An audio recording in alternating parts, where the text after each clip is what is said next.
Alright, good people, welcome to Chapter 2. This is our first video in Section 1, Increasing, Decreasing, and Piecewise Functions, and then Applications. We're going to split this up into 2 days, so this is day number 1. Check this out. Here is a function, and you can see that it's increasing over a certain amount, and it's decreasing over the other portion. We call these different portions intervals, and you can see even here you'll recognize the interval notation. It's increasing when you read it from left to right, so you can imagine a movie starting here and then continuing. It's going up here, increasing, increasing, and then actually at this point we don't really talk about increasing or decreasing on particular points. You have to talk about it in terms of intervals. So this interval is increasing and this interval is decreasing. And we usually talk about it in terms of open intervals as well. Here we can see the exact opposite is happening. Over this interval, it's reading from left to right again. We are decreasing here all the way down, and then over this interval we are increasing.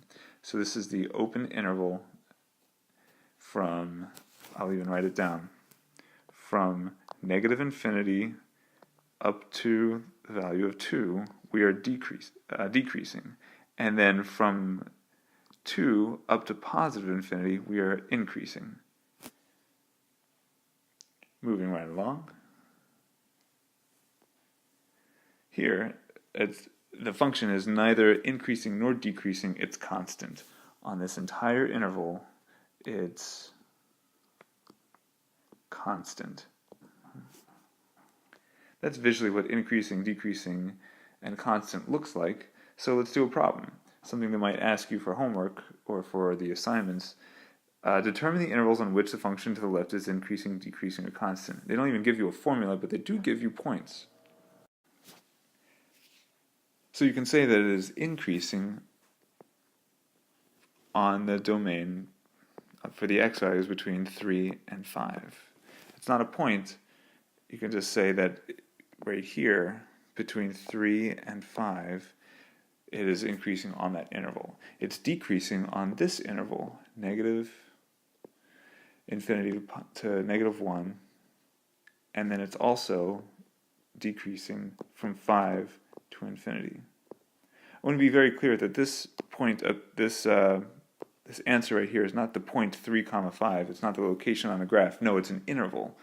It's talking about all the x values from 3 up to 5, not including 3 and not including 5. And it's constant right here. You can see it's constant, and not increasing or decreasing. It's constant on this interval between negative 1 and 3. Again, that's not a point. It's not the location on a graph. It's an interval. From x goes from negative 1 to positive 3.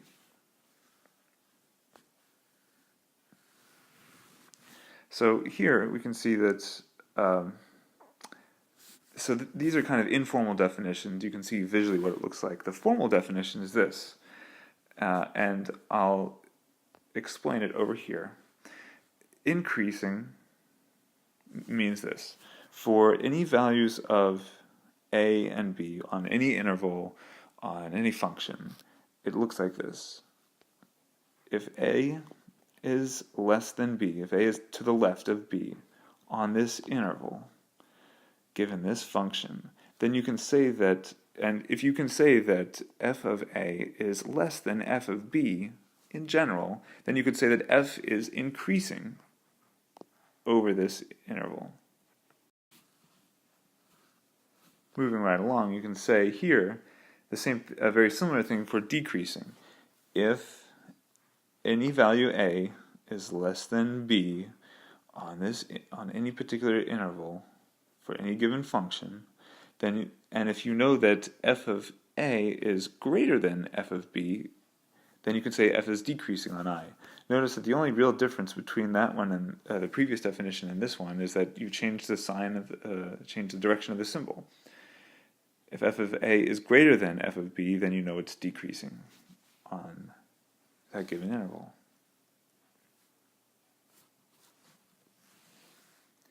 here, for all a and b in I, just in general, for any given function on any particular interval, if you know that a is a and b, in general, if f of a is equal to f of b, then you know that it's constant on that interval. All right, so some other kinds of problems they could ask you about. Relative maximum and minimum values. So they might ask you, what are the relative maximum or minimum on the function? And when you do this in your composition books, you can just say, graphed on Desmos, and then please sketch the graph.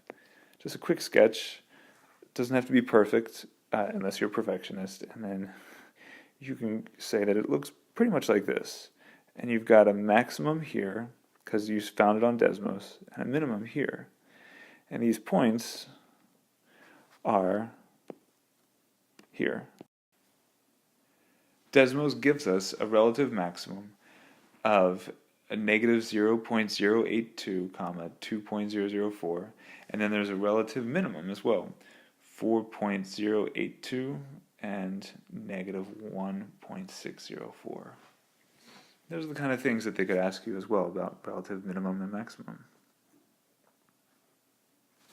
So in general, you can say that a relative minimum and maximum look like this. It's not an absolute global minimums or maximums. Just in their particular neighborhood, you can see that this guy is the highest point, and here there's the lowest point. It's defined like this. Suppose that f is a function for which f of c exists for some c in the domain of f. So pretend there's an actual point, and then that point is a relative maximum if there exists an open interval I containing this point, and then for every other point where x is not equal to c, all the other values are less than the maximum value here. If this is the greatest, if f of c is greater than all other f of x, not the ones that are where x is equal to c, but every others in the open interval I, then you can say it has a relative maximum. That I is the neighborhood I was talking about here. In the neighborhood, you're going in this interval, and you can see for all other values of x,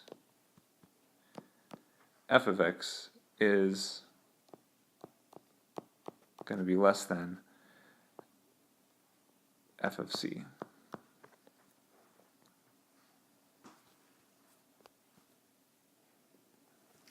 All right, next.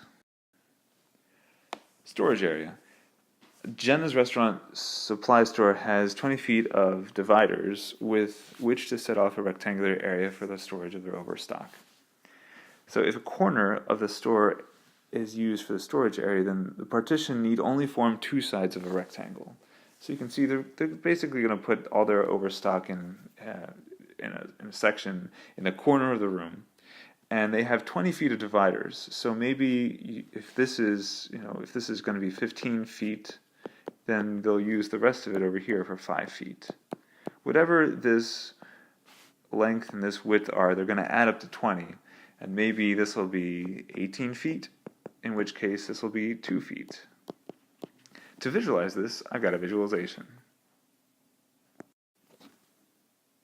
All right, so let's visualize what this looks like. I'm going to label this with the visualization, just the bird's eye view.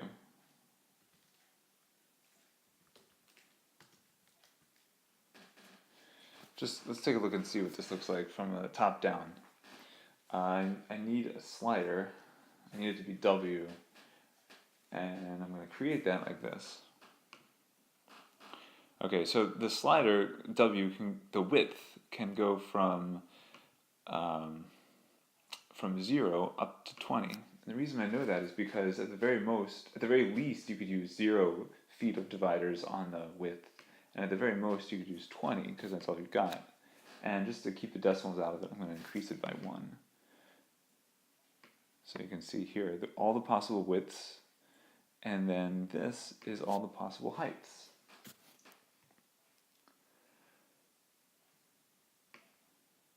So if you have a width of 10, you've got a height of 10. You've got a width of 18, you've got a height of 2. Let's calculate the area. Width times height. Okay, so if the height is 2, then the width is 18, and therefore when you multiply 2 together, you get an area of 36. And then I'm going to even plot this, just so you can see where it is. There it is. Imagine this is actually the storeroom, the restaurant, and then we're going to create a divider. And I'll just make it look fancy like this. I'm just plotting the line 0, shading everything between 0 and the height, which is 20 minus w. In fact, I could even make that just the height. Between 0 and the height, and then the x is between the 0 and the width. I'm shading all these areas, and when I animate this, I get all the different possibilities that you have for making a storeroom. It could be long and high, it could be really high and skinny, or it could be kind of square, or it could be exactly square, 10, 10. But these are all the possible storerooms that they could make with 20 feet of dividers. The real question is, which of these options is going to give you the most amount of area? It looks like we've got 100 right here, but let's find out exactly.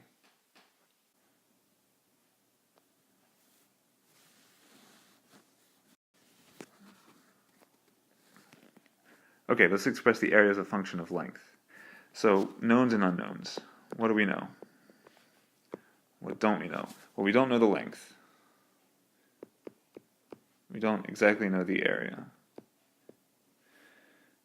We don't know the width either. But we do know the relationship between length and width. The length plus the width has got to equal 20. And maybe an easier way to express that would be to bring the L over to the other side and say that the width is equal to 20 minus the length. We also know that the area is going to equal the length times the width. So if you know those two things, then you can take the value, the function for w, and put it in here, and say that the area is going to equal to the length times 20 minus the length. This used to be the width right here, but I'm going to change it to 20 minus L. Now they want it as a function, so if you wanted to graph it, it would usually look like this.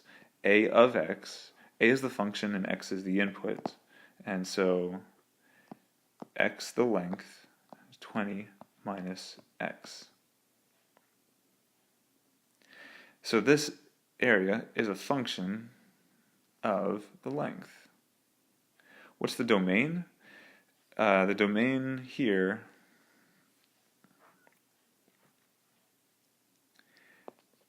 has got to be all values of x. Well, what's the highest value of x that could be? What's the highest length? It really can't be any larger than 20. In fact, if you tried to make it 20, the length 20, you wouldn't have any left over for the width, so that's not really even possible. It's got to be less than 20. And the length can't be anything less than 0. It can't even be 0. So you've got to have lengths somewhere between 0 and 20.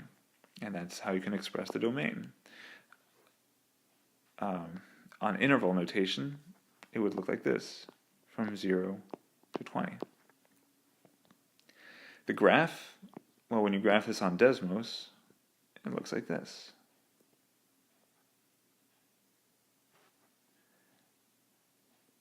And then when you graph this on Desmos, it tells you that the point is 10, 100. The maximum area is going to be 100 square feet. That's part D, and we found it using the graph, part C. As an audio check, I just want to let everyone know that Paris is the capital of France. And I've even been there. It was awesome. So if you've been to Paris, I want you to let me know, and that's your audio check. Go ahead and start assignment 2A1. That means copy the problem list and do the first problem. I think you'll get a head start on the assignment if you do, and then we'll be able to just be that much more ahead when we get to class. So take care, and I'll see you in class. I want to graph the areas. So I want to make a note. This is just a graph of the areas. And in order to graph the area, we need to know what the width is. I'm just going to call it x, and we don't need to show it. And then the height is going to be 20 minus x. Again, we don't need to show it. But then the area is going to be a function of x, and we want it to be equal to the width times the height. And there it is. These are all the possible areas. It looks like the highest area is right here. Let's check this out. I could also more easily define it with one variable as the width, which is x, times the height, which is 20 minus x. I'm just taking these expressions and putting them in. So now here, area is a function of only one variable, which is actually quite convenient because now you can graph it. Much more easy to work with when it has only one variable. Alright, let's make a slider. I need the value of n, so I'm just typing in n plus 1 because I need the slider. And now what I really want to do is graph the point n, comma, a of n. What's the problem here? You defined a in more than one place. Oh, that's right, we have two values of a, two functions of a, so I'll delete this one. And now you can see the point right here. This is going to show us, when we animate it, all the different values of a. Oh, well, we don't want any negative values. The lowest n could be 0, and the highest it could possibly be is 20. And we don't want any decimals right now, so we'll just go by 1. Okay, so check it out. Here are all the different values that you could have for the area. If the height, if n is 18, or x is 18, then h is 2, and therefore the height has got to be 36. Looks like the maximum height's up here, 10 and 100. And in fact, you don't even need this point. You could just use Desmos. Check this out. Here's what you really need to do. You don't even need the point. You just need the graph, and Desmos is good enough to find the maximum value. It's really very good at knowing what students want. Often they need these points and these points, but really we're interested in this point right here. So you click it and you see that the maximum height is 100 when x is equal to 10.